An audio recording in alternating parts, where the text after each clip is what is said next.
We are going to start off by continuing to review our DMR. As you know, today is Friday, so you have a DMR quiz that will be graded for you today because we have reviewed this through the week and you've had some practice time. So today it's time to see if you are remembering these skills that we have learned in the past and are learning currently. First of all, you'll get a point if you put your name, so make sure you put your name. Yay. We're going to look at number 1 and 2. They go together. Remember, number 1 asks you about an addition, a repeated addition sentence, and number 2 asks you about the answer to number 1. So I'm going to put these on the same screen so I can see them together. Number 1 says add. The answer is called the sum. 3 plus 3 plus 3 plus 3 plus 3 plus 3 plus 3. I do not know what that is, so I'm going to count 1, 2, 3, 4, 5, 6, 7, 8, 9, 10, 11, 12, 13, 14, 15, 16, 17, 18, 19, 20, 21. So I should have checked the box that says 21. Number 2 says, choose the multiplication equation or equations that match the repeated addition in number 1. Well, I'm looking up here and I can see that I have groups of 3. I have 1, 2, 3, 4, 5, 6, 7 groups of 3. So my answer is 7 times 3 equals 21 because I have 7 3s. Remember, 3 times 7 would be very different. 3 times 7 would look like this. 1, 2, 3, 4, 5, 6, 7. 1, 2, 3, 4, 5, 6, 7. 1, 2, 3, 4, 5, 6, 7. And that is very different than what we see in number 1. So this is not a correct answer. Let it rest. 5 or more. Raise the score. There are lots of different strategies for you to use. The correct answer, no matter which strategy you used, would have been 6,100. Our 10 is going to rest because a 3 on a number line moves down or backwards to the smaller 10, which in this case is 0 tens instead of 1 10. So your correct answer is 6,100. Our next question says subtract. The answer is called a difference. We have a problem here. It's impossible for me to work this problem out in my head, so I always like to get a whiteboard or a notebook and write out the equation. 9 subtract 6 is equal to 3. 4 tens subtract 5 tens is impossible, so I have to regroup. I'm going to borrow 100, and that's going to give me 10 tens plus the 4 tens that I have. 14 tens subtract 5 tens is 9 tens, and 700 subtract no hundreds is 700s. So the answer that you should have put is 793. I want to talk with you about typing numbers. On your quiz, if you put a space or a period, you're going to get the wrong answer. The computer recognizes the 7, the 9, and the 3 as the correct answer. So if you add something, it's not going to work. So make sure you only put the numbers. Questions on numbers 3 or 4? All right. Let's look at our final question, number 5. Corian got 342 pieces of candy on Halloween. Angel got 256 pieces of candy on Halloween. How many more pieces of candy did Corian receive than Angel? Yesterday we talked about this problem and we decided it was a subtraction problem. We know that it's a subtraction problem because we are comparing a larger number of 342 to a smaller number of 256, and we're trying to figure out how much more or extra is in the larger number. So we have to subtract or get rid of the smaller number.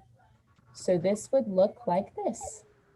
342 subtract 256. 2 subtract 6 is impossible, so we have to regroup. We're going to add a 10. That's going to give us 12. We got that 10 from our tens place. So instead of 4 tens, we have 3 tens. 12 ones subtract 6 ones is equal to 6 ones. 3 tens subtract 5 tens is impossible, so I have to regroup.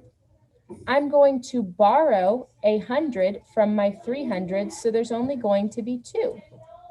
That's going to give me 10 tens, which now equals 13 tens. 13 subtract 5 is 8. 200 subtract 200s is nothing, so we have an invisible 0 there. So your answer that you should type is an 86. Just an 8, just a 6. If you put a space or you put a period, it's going to be wrong. Just your number. Okay? Alrighty.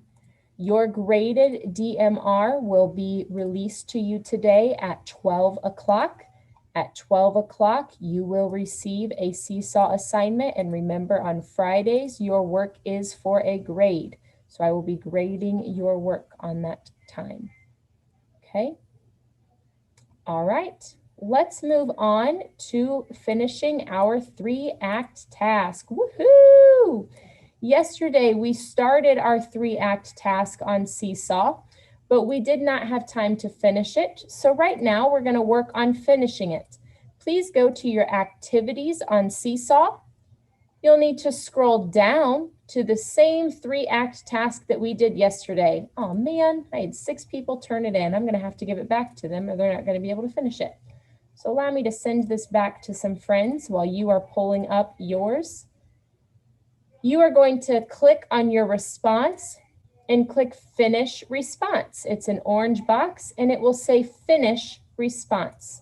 Don't click on Add Response because that's going to start a brand new one and you'll lose everything that you did yesterday. So make sure you click on Finish Response. Edit or Finish Response, and I'm going to open up the same work that I had yesterday. So I'm going to see that all my slides have yesterday's work. Okay. All right, we started out by watching a video of my friend Graham putting some blue tiles on the floor. We figured out the answer to every question you guys had except one. How many tiles will fit inside the yellow rectangle? That's what we're trying to figure out today. You are going to figure this out today by working through your multiplication equations with the information we've been given. We have been given the information that the large rectangle on the floor holds 12 rows with 9 in each row. So the tiles make an area model of 12 times 9. If you need a moment to catch up on slide 3, there it is. Remember, you were asked yesterday to make a guess or an estimate about how many tiles you think it would be, and put that on your number line between a low and a high estimate. I'm going to try something. Can you guys still see that screen? Awesome, good. Okay, I clicked pause so I could pull up my instructional slides in the background while you work on finishing that. So I'm glad that worked. So if you need to finish up on slide 3, now is your time. Take a moment to finish recording the information that we learned yesterday. Today, you are going to be asked to solve this problem using what you have in your information. I'm going to review again, just so it's fresh in our heads, the video that we watched to figure out how many blue tiles are going to fit. Here's what we know so far.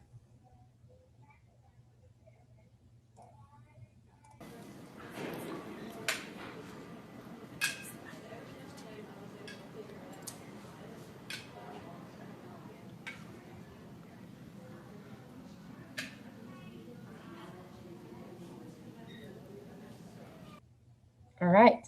If he is going to continue building that area model, how many are going to fit inside of that rectangle?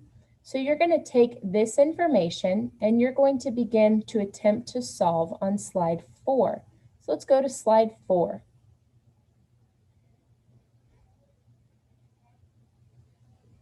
On slide 4, you're going to use the information from slide 3, which is 12 rows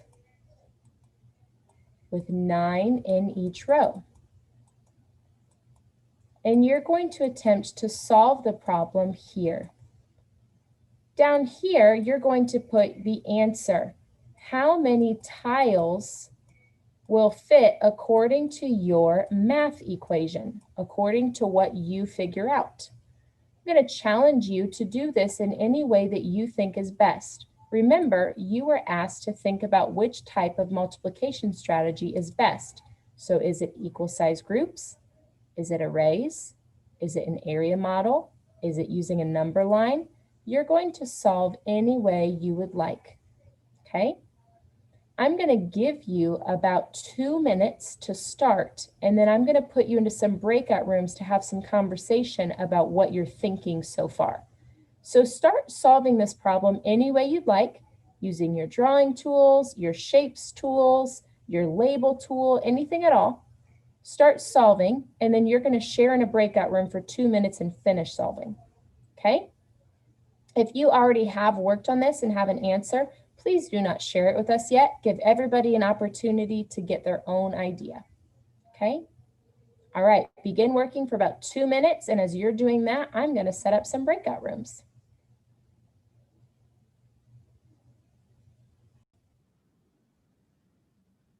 All righty, welcome back from your solving. Now we are going to take a look to see if you got the correct answer. I've received a lot of predictions in the chat. I'm excited for you to see if how you solved the problem got you to the answer of how many blue tiles will fit in the yellow rectangle. Here we go. 1, 2, 3, 4, 5, 6,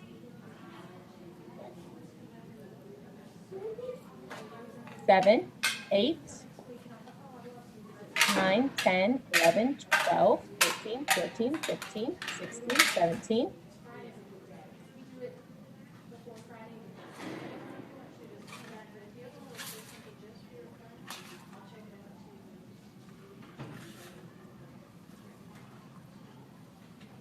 18, 19, 20, 21, 22, 23, 24, 25,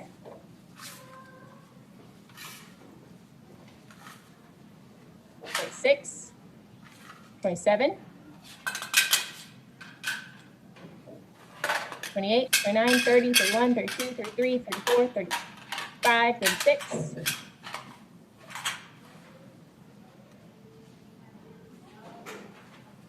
37, 38, 39, 40, 41, 42, 43, 44, 45,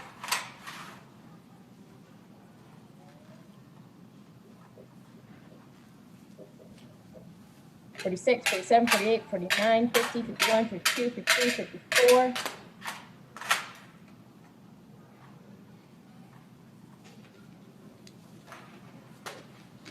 55, 56, 57, 58, 59, 60, 61, 62,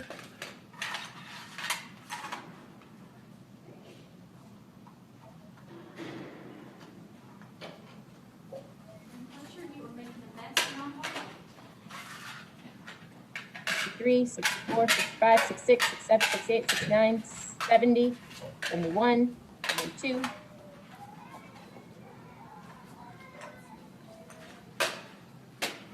73, 74, 75, 76, 77, 78, 79, 80, 81,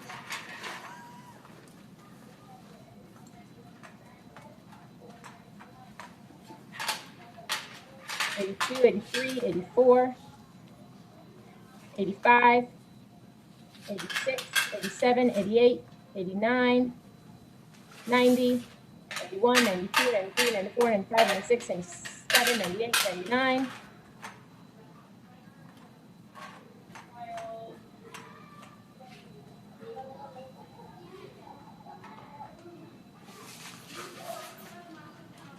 100, 101, 102, 105, 106, 107, 108. It fits.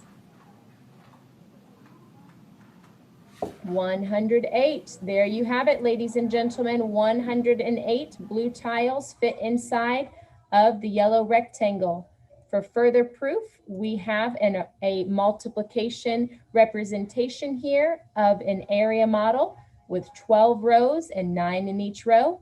9 plus 9 is 18, plus 9 is 27, plus 9 is 36, plus 9 is 45, plus 9 is 54, plus 9 is 63, plus 9 is 72, plus 9 is 81, plus 9 is 90, plus 9 is 99, plus 9 is 108. So, did you get the correct answer? This is our correct answer. I'd like for you to reflect inside of your seesaw work on what is one thing you did the same as another classmate. If you're doing this asynchronously, you can look at what you did the same as Graham. And what is one thing that you did differently to find this answer? All righty, see ya.